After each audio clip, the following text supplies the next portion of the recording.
All right, take two. Hello, everyone. Good morning, good afternoon, good evening, everyone. Sharon Ann here. Please allow me the opportunity to introduce myself to you. I'm a lap swimmer. I love swimming laps as it's a way to exercise. I like blogging, writing short stories, dramatic monologues, and poetry, performing my works in coffee shops, outdoor theaters, neighborhood clubhouses. Most of all, I'm passionate about all things mental health. I wanted to come on today talking about toxic guilt and how it manifests in various ways within the family unit.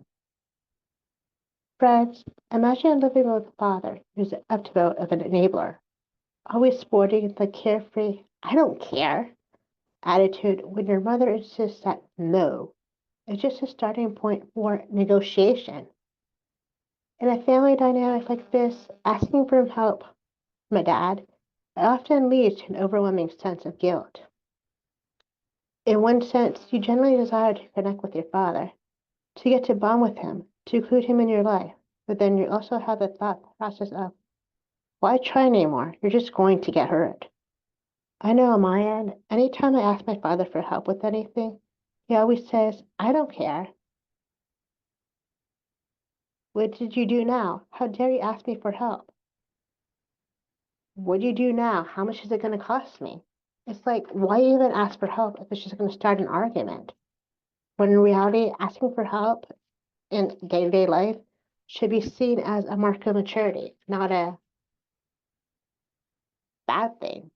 It's like somehow me asking my own father for help, it causes him stress, and I'm the reason for all his troubles in life. I can acknowledge that this is a false lie and a form of toxic guilt. How about a mother in your own life who insists that no is just a starting point for negotiation? My aunt, my own mother, she can't handle the word no. To say no means that you're being rude, nasty, and disrespectful. I try to see it as a culture thing, and maybe it is, maybe it isn't. A classic example is how I told my own mother several times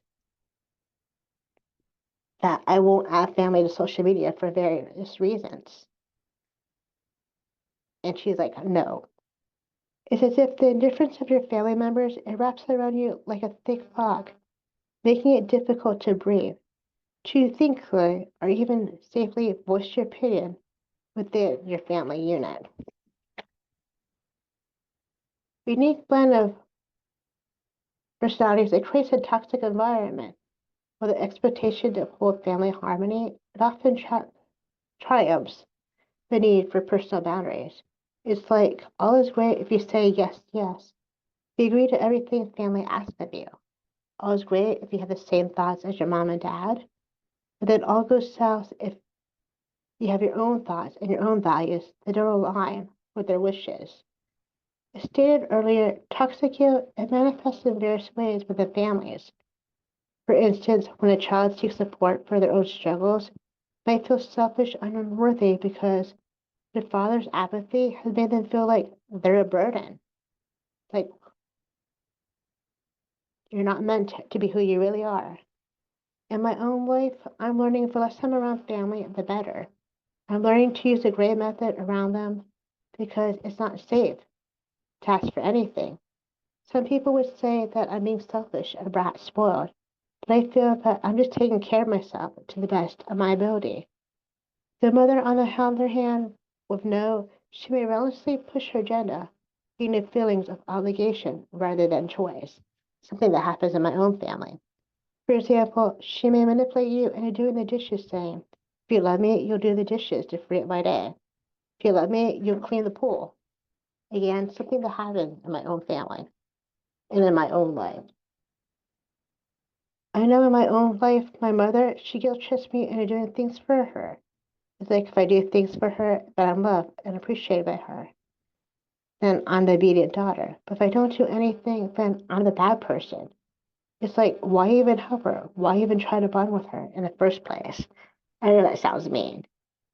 This creates a cycle where love and support are conditional, leaving family members feeling trapped in their emotional roles. Instead of nurturing relationships, they often reinforce guilt and shame. And individuals are made to feel responsible for each other's happiness. Toxic guilt. For example, in my own family, it's like all is well when mother's happy. When she's happy, everyone else is happy. If she's angry, then everyone else is angry, and we go 3 to 4 days without talking to each other till someone breaks the silence treatment. If I speak up for myself, I get gaslighted, voicing my opinion. Told I have no common sense. We don't talk for a few days. I'll come home to my favorite dessert, a new pair of running shoes, or a new pair of earrings, and that's supposed to make things better, when in reality, it doesn't. Continuing on, consider the example of a child who wants to pursue a career path that diverges from the family's expectations. I know my own family is taught that you're only successful if you're a nurse. You have to be a nurse in the Philippines, and if you're not, then you're a maid, which is not true because anybody can get far in life if they want to, if they put in the work. Me, I've chosen to have or pursue a career in the mental health field as a trauma coach, where I mostly work with female frontline workers trained to be doctors, therapists, psychologists, social workers, PhD individuals. I love what I do. Yet family, they see me as a disappointment, and I can't ever have the life that I want or succeed at anything if I'm not a nurse. And that's a black and white thinking, or all or nothing thinking. Continuing on, the father and his submissive attitude. Here, the father's submissive attitude towards ambition can instill a belief that personal dreams are irrelevant, while the mother insistence on conformity, it adds to the pressure to comply to everything. In these situations, toxic guilt can lead to significant emotional turmoil.